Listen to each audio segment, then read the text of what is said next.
Consider drama. Here is a stage, and over the stage here is what we call the proscenium arch. And out there is the audience. Now you're supposed to be in the world of reality. So let's suppose this isn't a lecture tonight, but a show. And you've come outside into the show, and you know you're real people living in the real world, but you're going to see a play, which isn't real. There are actors coming on the stage, but behind the scenes here, they're real people like you. But so that you don't see them that way, they're going to put on their costumes and their makeup. And then they're going to come out in front here and pretend to various roles. But you know, you want to be half convinced that what they're doing on the stage is real. And the work of a great actor is to get you sitting on the edge of your chair in anxiety, or weeping, or roaring with laughter, because he's almost persuaded you that what is on the stage is really happening. That is the greatness of his art, to take the audience in. And of course, in the same way, the Hindu feels that the Godhead acts his part so well that he takes himself in completely. So that each one of you is the Godhead, wonderfully fooled by your own act. And although you won't admit it to yourself, enjoying it like anything. Because you mustn't admit it. That'd give the show away. Now, it's a funny thing. When you say, I'm a person, the word person is a word from the drama. You know, when you open a play, that is the script, you'll see the list of the actors, and it's called dramatis personae, the persons of the drama. And the word person in Latin is persona. That means through sound. Something through which sound comes.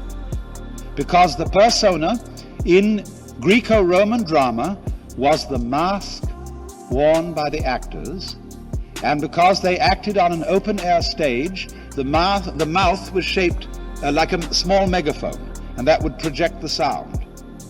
So the person is the mask. Isn't it funny now how we've forgotten that? And so Harry Emerson Fosdick could write a book called How to Be a Real Person, which, if translated literally, is How to Be a Genuine Fake.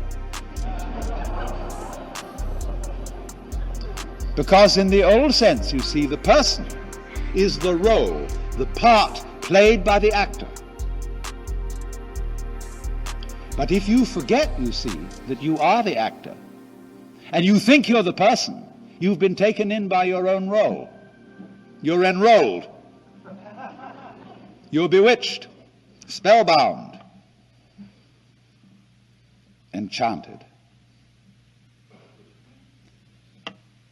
So then, look at something else about the drama and its nature. When the curtain goes down at the end of the drama, the hero and the villain step out hand in hand, and the audience applaud both. They don't boo the villain at the end of the play. They applaud him for acting the part of the villain so well. And they applaud the hero for acting the part of the hero so well. Because they know that the hero role and the villain role are only masks.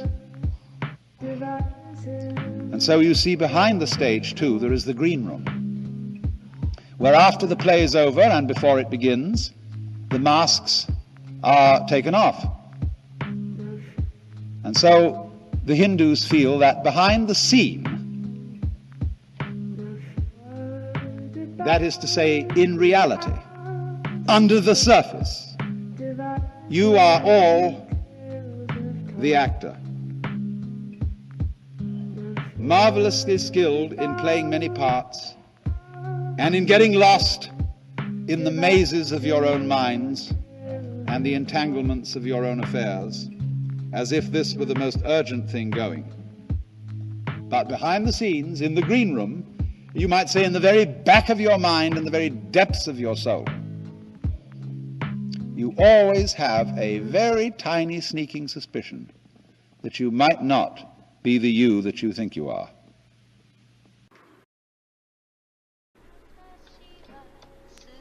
So, say in Hindu mythology, they say that the world is the drama of God. God is not something in Hindu mythology with a white beard that sits on a throne and that has royal prerogatives. God in Indian mythology is the self, Satchidananda, which means Sat, that which is, Chit, that which is consciousness, that which is Ananda is bliss. And in other words, what exists, reality itself, is gorgeous. It is the plenum, the fullness of total joy. Wow-wee. And all those stars, if you look out in the sky, as a firework display like you see on the 4th of July, which is a great occasion for celebration. The universe is a celebration. It is a fireworks show to celebrate that existence is. Wow-wee. And then they say, but however, there's no point just in sustaining bliss.